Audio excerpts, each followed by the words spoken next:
probably to be expected from Repro Shabbat, but tonight I'll be talking about some sensitive topics. So topics of pregnancy, miscarriage, and abortion. So if you're uncomfortable with these topics, whether for personal reasons, for ideological reasons, you're welcome to choose. You can leave the room if you need, and you are, of course, welcome to stay and experience whatever emotions and reactions you might have. Shabbat Shalom. I am proud to be part of a religious tradition that prioritizes a human being's right to life through the means of active, compassionate reproductive health care. Already in 1983, the conservative movement's rabbinical assembly ruled that, quote, an abortion is justifiable if a continuation of pregnancy might cause the mother severe physical or psychological harm, or when the fetus is judged by competent medical opinion as severely defective. More recently, and more conclusively in 2021, the RA called on its rabbis to, quote, support full access for all individuals to the entire spectrum of reproductive health care and to oppose all efforts by federal, state, local, or private entities or individuals to limit such access. Across the spectrum of observance and time, far before the modern conservative movement, Jewish tradition has made clear its assertion that while the potential for life and while new life is always sacred, a woman's physical and mental health must precede the health of an unborn fetus. The National Council of Jewish Women has chosen Parshat Mishpatim as its annual date for Repro Shabbat because of this Torah portion's establishment of that precedent. When men fight, the Torah teaches, when one of them pushes a pregnant woman and a miscarriage results, but no other damage ensues, the one responsible shall be fined according to what the woman's husband may exact from him, the payment to be based on reckoning. But if other damage ensues, the penalty shall be, and this is more well known, life for life, eye for eye, tooth for tooth, hand for hand, foot for foot, burn for burn, wound for wound, and bruise for bruise. If the miscarriage was considered a case of murder, the penalty should be life, as the Torah teaches, nefesh tachat nefesh, a life for a life. But instead, a person who injures a pregnant woman and thus causes a miscarriage, the Torah teaches, is fined with money, not their life. According to our earliest sacred text, the death of a fetus is not judged with the same severity as the death of a living, breathing out in the open human being. As halakha, rabbinic Jewish practice, is shaped over time, Mishnah Ohalot specifically adds that if a woman experiences trouble while giving birth, her life precedes the life of the child until the greater part of the child emerges. At that point, ein dochin nefesh mipnei nefesh, one may not set aside one person's life for another. Rambam, who lives about 1,000 years later than that and almost 1,000 years before us, clarifies further that when the life of a fetus endangers the life of the mother, the fetus must be aborted either through the means of medicine or surgery. So yes, all life and potential for life is sacred. After all, we are commanded pru uravu, to be fruitful and multiply right at the beginning of the Torah. And we prioritize the lives of those who we know have the potential to be fruitful and multiply in the future.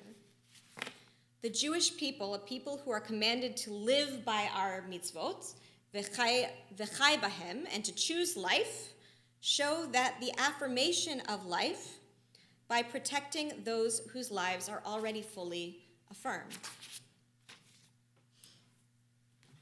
Today, as a pregnant woman who is proud of her Judaism and its ancient values, I am frankly terrified to be living in a state that has made clear its deprioritization of my right to life. In September 2021, Texas banned any abortions taking place after the 6th week of pregnancy. That same ban threatened the general public with steep fines for helping another person to find abortion care.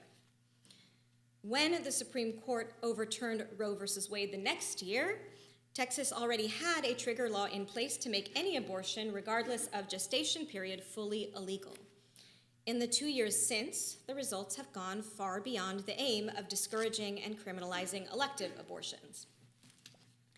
Although our state's ban technically provides physicians with the exceptions of when the pregnant person is in a life-threatening situation or life-threatening physical condition, substantial impairment of a major bodily function, unless abortion is performed or induced, or more recently, ectopic pregnancy, the risk to Texas physicians who illegally perform or induce abortions is so steep, and the exceptions are so vague, that many are too afraid to perform or induce abortion until the mother is far too close to death.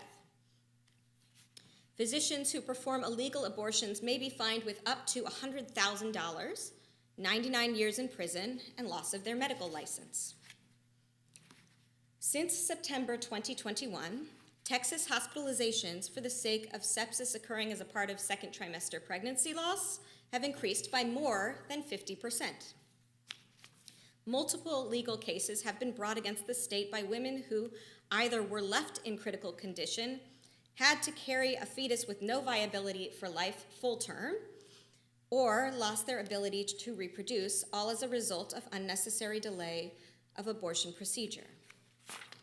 At least 3 Texan women have died as a result of their inability to find the care they needed while experiencing pregnancy loss. Without physicians' clear ability to decide when an abortion is necessary for their patients, pregnant people in the state of Texas have no assurance that our lives will be protected if anything goes wrong for us or our unborn children. With the state's refusal to expand upon or clarify physicians' rights to perform necessary care, the message is being sent that the idea of potential life, whether that life is destined to survive upon birth or not, matters far more than the existing life of this human being right here. Before Elenu, a little bit later, Elaine Bernstein will teach us a bit about the upcoming nonpartisan bills and actions that we can promote to ensure that physicians in Texas have the prerogative to decide when their patients need care in the form of abortion or in the form of miscarriage assistance.